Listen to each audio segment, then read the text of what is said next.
12/2024 దైవిక నడకలోని రహస్యములు. అబ్రహామునకు దర్శనమందు వచ్చి, అబ్రహామా భయపడకుము, నేను నీకు కేడెము. ఆదికాండము 15వ అధ్యాయము 1వ వచనము. ఆదికాండము 15వ అధ్యాయంలో దేవుడు అబ్రహామునకు 5వసారి ప్రత్యక్షమైన. అతని విశ్వాసమును పరీక్షించుటకు అప్పుడు దేవుడు ప్రత్యక్షమైన. దేవుని సర్వాంగ కవచంలో విశ్వాసమను డాలు మనకియ్యబడినది అని ఎఫెసీయులకు రాసిన పత్రిక 6వ అధ్యాయము 16వ వచనంలో వ్రాయబడి ఉన్నది.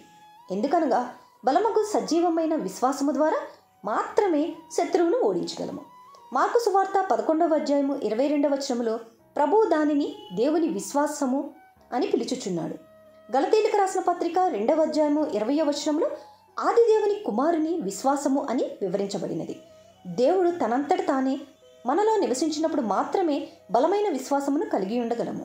దేవుడు ఈ దర్శనములో ఆదికాండము 15వ అధ్యాయం నందు అబ్రహాముతో, అబ్రామా నన్ను నా మాటను నమ్ముము అని చెప్పును. దేవుడు ఇంకా ఇట్లనెను, నేను నీకు కేడెమును, నీ బహుమానము అత్యధికమగును. కీర్తనల గ్రంథము 84వ అధ్యాయము 11వ వచనంలో దేవుడు సూర్యుడును కేడెమునై ఉన్నట్లుగా వివరించబడిన. బహుమానము విశ్వాసముపై ఆధారపడి ఉన్నది.